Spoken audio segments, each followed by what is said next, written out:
Às vezes, as curvas dizem tudo.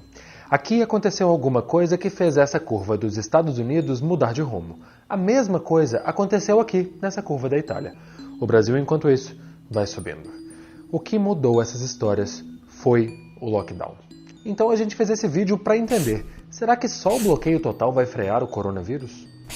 Lockdown, ou bloqueio, é a medida mais rigorosa no combate à pandemia, para garantir que as pessoas se desloquem o mínimo possível.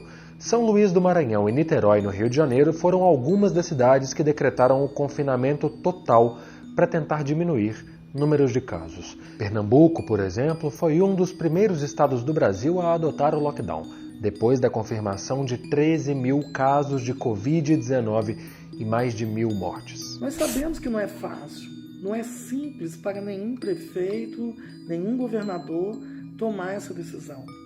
Também não é fácil para a população de nenhum lugar do mundo passar pelo que estão passando. Cidades dos Estados Unidos, como Nova York, e do Reino Unido, como Londres, adotaram o confinamento em maior ou menor grau para poder atenuar a curva de contaminação. A Itália fez isso para a nação inteira. O país foi dos que tiveram mais de 800 mortes por dia por ter demorado a implementar as medidas de distanciamento. Por outro lado, a Alemanha decretou o fechamento de escolas, bares e iniciou um confinamento restrito apenas 15 dias depois da confirmação da primeira morte. Com isso, o pico de mortes diárias foi de 254 pessoas. Os países que adotaram medidas muito restritivas tiveram sucesso e estão tendo sucesso na contenção da doença. Dois exemplos são a Costa Rica e a Nova Zelândia, onde o número de casos é baixo, o número de mortes também é baixo devido à restrição de circulação das pessoas. Obrigatoriedade de ficar em casa. São medidas realmente de lockdown, fechamento de fronteiras, que causaram prejuízos econômicos, mas houve a contenção da velocidade de transmissão do vírus. O objetivo do lockdown é reduzir a taxa de transmissão do vírus. Os cientistas chamam esse indicador de R. Por exemplo, no Brasil, essa taxa estava no meio de maio em 2,81. Significa, em média, cada pessoa com Covid-19 passa a doença para outras 3. O ideal é deixar o R de reprodução menor que 1. De acordo com os especialistas do Imperial College de Londres, tem duas formas de reduzir o R. A mitigação, em que há o isolamento de casos suspeitos e de suas famílias, além do isolamento de pessoas mais velhas e dos grupos de risco. Para isso, tem que testar a maior quantidade possível de pessoas. A outra opção é a supressão, basicamente o lockdown, para reduzir fortemente o número de casos por meio do isolamento social de toda a população, como fez a China. Alguns países que também adotaram a supressão foram a Itália e a Espanha.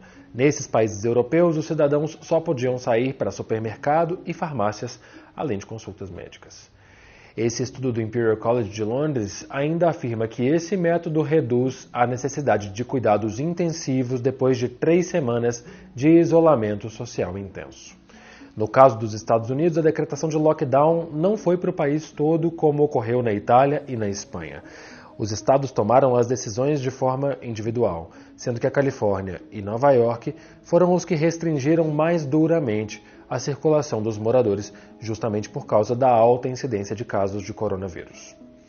Apesar de o país ser considerado o epicentro nas Américas de casos de Covid-19, os dados parecem mostrar uma lenta diminuição.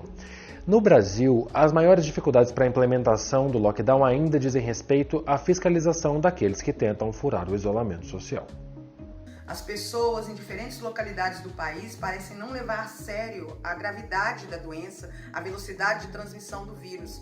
Então, a grande dificuldade em implementar medidas de lockdown vai ser a fiscalização de comércio das pessoas, dada a grande variabilidade de necessidades, e combater a desinformação, combater a ideia errada que se tem de que o distanciamento não funciona e de que as pessoas podem circular livremente pelas cidades, pelos municípios, com o vírus em circulação. Além disso, especialistas reforçam que a falta de um discurso coerente entre as autoridades de nível federal, estadual e municipal dificulta a adesão da população às medidas de distanciamento social.